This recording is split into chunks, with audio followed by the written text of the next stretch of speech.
Well, good evening, everyone, and welcome to evening prayer on this Wednesday night. And I don't know if it's escaped you, but tonight we're really on the eve of our 7th week of lockdown. And incredible, isn't it? It is incredible. And we really thought that our first one last year, that very long extended one, was quite a unique event. So it's challenging to be where we are now. And we have found some sort of rhythm getting into the 7th week now. But there have been some dramatic things along the way. We had a few dramas. We had a broken tooth yesterday. Our youngest, her face met a granite pillar in the domain. So an emergency trip to the dentist. But the wonders of modern dentistry have saved the day, thankfully. It's one of those helicopter parent moments where you think, what could possibly go wrong in this situation? But we weren't helicopter parents. No, maybe we should have been. So, but one thing we really are missing, even though we're getting in a rhythm here, is the lack of human interaction, embodied interaction, and we're really missing being with the church in person. But we hope that in this season that you are finding some spiritual sustenance, that God is near to you in these times, whether you're using them at night or at other times of the day. So why don't you join us as we just still ourselves in God's presence tonight. And as we do every night, we invite you to light a candle with us, and this candle represents the light of Christ. It's the light that no darkness can overcome. So let's prepare ourselves in prayer. E Te whānau, may the light of Christ be with you. And also with you. Lord, it is night. The night is for stillness. Let us be still in the presence of God. It is night after a long day. What has been done has been done. What has not been done has not been done. Let it be. The night is dark. Let our fears of the darkness of the world and of our lives rest in you. The night is quiet. Let the quietness of your peace enfold us, all dear to us and all who have no peace. The night heralds the dawn. Let us look expectantly to a new day, new joys, new possibilities.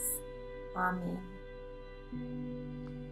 We've been enjoying this season of looking at different encounters with Jesus. And one of my favourite books in the Bible is Matthew's Gospel, where Jesus is really starting his ministry and speaking to those huge crowds who would gather on those hillsides. He really gives us a bit of a roadmap for how we can expect to encounter him. And we're going to read a passage in a minute that sort of lays this out. And what I've found in my journey is that I sort of arrived at faith having a lot of really mistaken beliefs about what God thought about me and how God interacts with me.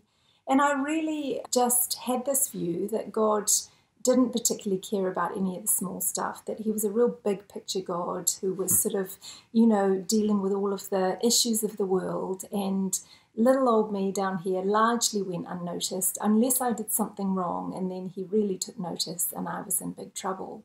And so I suffered from a huge amount of guilt with really just feeling that I was doing everything wrong. And so still to this day, actually, I get really taken aback when God shows to me that he's right in the little details, the small details of things. I had this moment in Canada when we lived there, what was it now, 8 years ago? Years ago, nearly, it was actually probably 10 years ago that this happened, where God really started trying to break through to me and breaking through these mistaken beliefs about him. And I don't know if you can call to mind something that you're really sure about. It might be something you've read a lot about or thought a lot about, and you would say that you just know something to be true, that you have this deep conviction.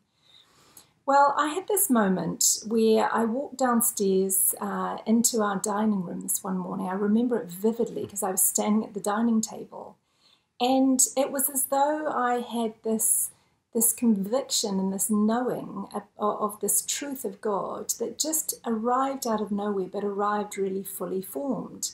And the conviction was that God is creative and generous. And I was sort of standing there, almost looking around going, where did this come from? But it was just this knowing. And I said to God, what is it that you're trying to tell me? And he said, well, Esther, these are two aspects of my character that you know nothing about. And that's what I want to teach you about in this season. I am both creative and I'm generous. And this was just this amazing sort of revelation for me. And almost, I'd say within a week, we were doing up this old villa, weren't we, in Canada. Jonny was labourer-in-chief, doing absolutely... Do you mean craftsman? He was craftsman, painter, labourer, everything.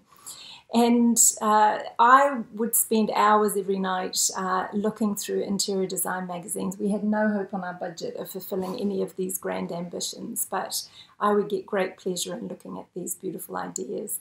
And one of them was this shelf in a bathroom that had all these crystal decanters, and they were filled with beautiful bath salts of all different colours, and it just looked spectacular. And I remember dismissing this page and thinking, well, there's about $1,000 worth of crystal decanters on that shelf. That will not be a vision that I can ever sort of put into play. Well, that Saturday, we used to go out on Saturday mornings with our little ones in their buggies.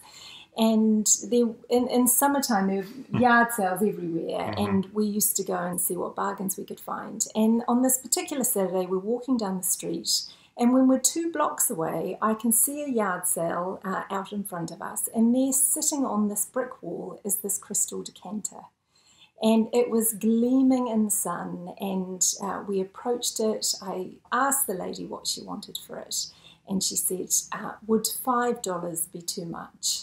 And we went home with that crystal decanter. At that time, it was too much. It wasn't that felt extravagant. That's how poor we were. But we've still got that crystal decanter. And for me, it was this moment of God's creativity, his generosity to me. And it really just broke through. And it was the start of this season of seeing God just in a whole new light. Well, the passage that we're going to read comes from Matthew's Gospel.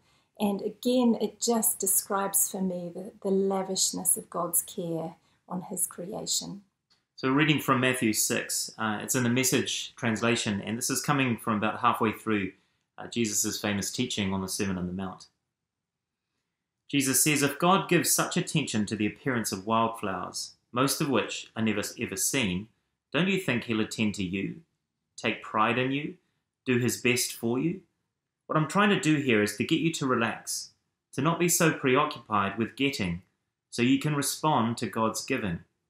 People who don't know God and the way he works fuss over these things, but you know both God and how he works. Steep your life in God reality, God initiative, God provisions.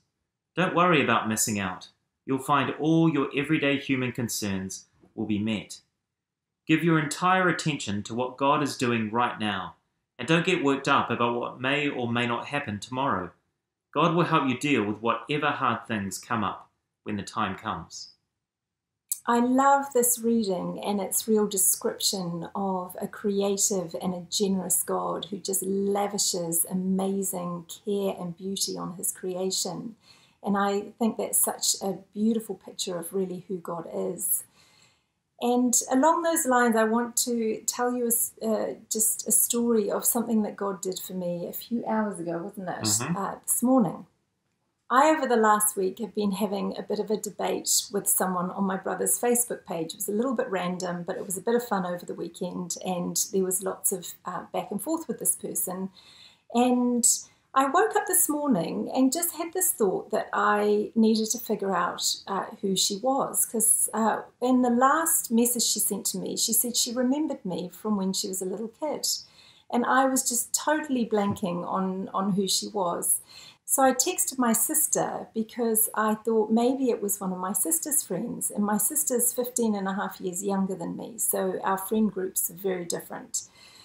And sure enough, as I'm messaging my sister, she's telling me about this girl. And I realized that when I was living at home, when I was 17, this little girl was about 3. And so it explained why I had no recollection of her. But then my sister told me a little bit more about who her family was. And you'll remember last Wednesday that I told you about a letter that had been written to me when I was 17, a letter that had a really profound impact on me at that time in my life. And last week, it was last Wednesday, wasn't it, that I shared that story. And that day and the next, I was thinking to myself, wouldn't it be amazing to be able to actually contact her and tell her quite how massive her writing that letter for me had been. But I just couldn't remember anything about her. It's 31 years ago and my memory's terrible. Well, as my sister's telling me about this girl, I suddenly have this realization that the person who wrote me the letter had a little 3-year-old. And it only took a couple more texts for me to realize that, sure enough, this girl who I've been debating with on Facebook is the daughter of the lady that wrote me that letter. And I, all day, have been smiling and saying, God, you are in the tiniest details. My thought about wanting to write her that letter of thanks hadn't even formed into a prayer, and yet you heard it and you answered it. And so tomorrow morning, that is the message that I'm going to be sending, thanking her for doing that. Like Jesus says in our passage, you know, God cares about the wildflowers that we see and the ones that will never be seen. And I just think that should really embolden us as we approach God our Father, knowing that He cares about every detail of our lives. And I love the way that passage ends, where it says, give your entire attention to what God is doing right now, and don't get worked up about what may or may not happen tomorrow. God will help you deal with whatever hard things come up when the time comes. And isn't this a time when we need to hear that more than ever? One thing we've just been so keenly aware of even today is just how much uncertainty there is in the immediate future, just for us all individually, for our workplaces, for our families in school, and for the church as well. And we have felt a bit weighed down by that. And so for us, this just feels like a breath of fresh air, that God in His scripture, through this amazing teaching of Jesus, is just reassuring that actually each day has enough burden in it. And what's more, God actually is with us and carries those burdens for us. And so He cares for every detail. So tonight, we just want to invite you to bring those things to God in prayer, that we would just lay those burdens before Him, that He would pick them up, that He would carry them, that He would resolve the uncertainties that we need resolved today. So why don't we just spend some time bringing those things to God. God, I look to You. I won't be overwhelmed. Give me vision to see things like You do. God, I look to You. You're where my help comes from. Give me wisdom. You know just what to do, and I will love You, Lord, my strength, and I will love You. Thank You, Father God, that You hear our prayers, that You carry all our burdens, and that we can hand You all of these things, knowing that You care deeply about all of the details of our lives. Amen. Hey, well, thanks for joining us again for evening prayer. We hope your week's going well. Hope that God really blesses you this week. And go well, and we'll see you again on Friday night. Until then, God bless you heaps. Good night.